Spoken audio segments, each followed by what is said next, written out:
Today, I would like to talk about compassion, how it expressed in caring for other people and the environment, and the role of communal discernment in making our university and the world a more compassionate place. To me, compassion is more than just feeling sorry for someone. It is the ability to understand another person's struggle, feel empathy for them, and most importantly, take action to help in whatever we can. Compassion means choosing kindness even when it is difficult. It means treating people with respect, listening without judging, and recognizing that everyone has their own battle that we may not see. Compassion is not only through big acts of generosity, it is often expressed in the small everyday actions.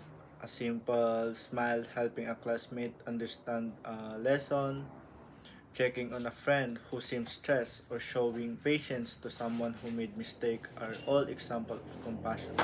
These small acts may seem insignificant, but they can have meaningful impact on someone's day or even their life. Compassion also extends beyond our relationship with other peoples. It includes caring for the environment because our action today affect future generations. When we reduce waste, recycle, conserve water, electricity, plant trees, or avoiding littering, we show compassion not only for nature, but also for the people who depend on it. The environment provides us with clear air, water, food, and shelter by protecting it. We are protecting ourselves and ensuring that the future generation will also have healthy place to live. Sometimes people think that caring for the environment is only the job or duty or responsible of the governments or environmental organizations like MMDA. However, real change begins with individuals. If each us if each of us becomes more responsible in our daily life or daily habits, our collective actions can make insignificant difference. Compassion means understanding that we are connected not only to one another but also to the world around us. Now, let's talk about communal discernment.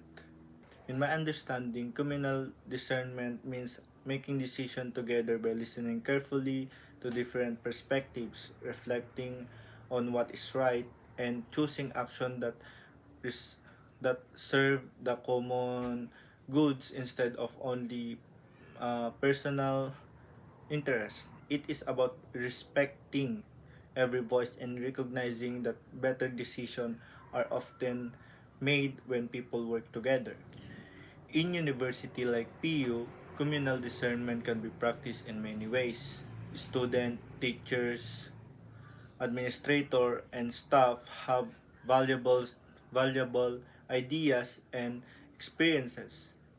By communicating openly, respecting different opinions, and working towards shared goals, the university can create policies and activities that promotes fairness, inclusion, and compassion. For example, if a student notices that some of their classmates are struggling financially or emotionally, the university community can come together to discuss ways to provide support. This could include peer monitoring, mental health programs, what else? Scholarship opportunities, or outreach activities. Instead of ignoring problem, communal discernment encourage everyone to work together to find thoughtful and compassionate solution. The same principle applies to environmental concerns. The university can involve students, faculties, and staff in planning recycle programs, tree planting activities, waste reduction campaigns, or energy saving initiatives. When everyone participates in the decision making process, people feel a greater sense of responsibility and commitment to the solution that are created. On a global level, communal discernment is equally important.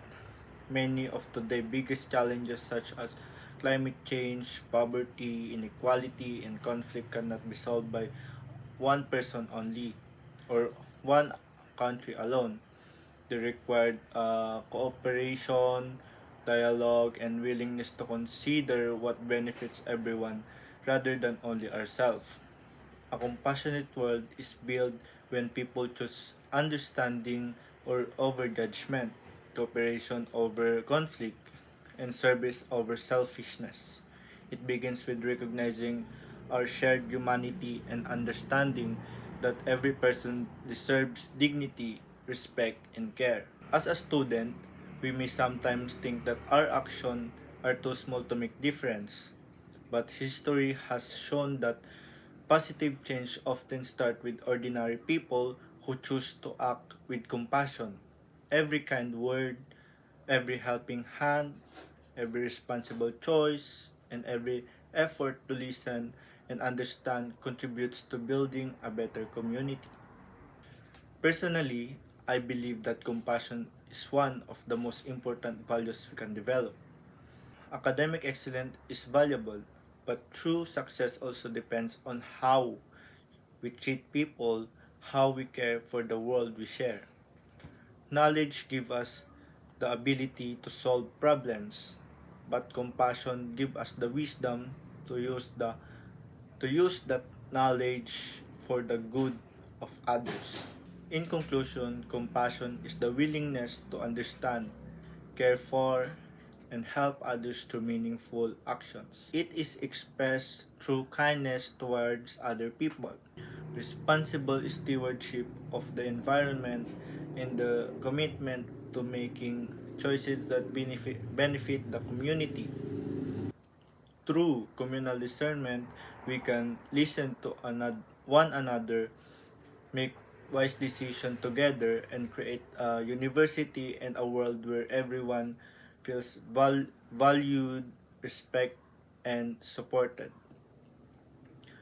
Let us remember that Let us remember that compassion is not just an idea, it is a way of living. Every day give us an opportunity to make a positive difference no matter how small our actions may seem. Thank you and have a wonderful day.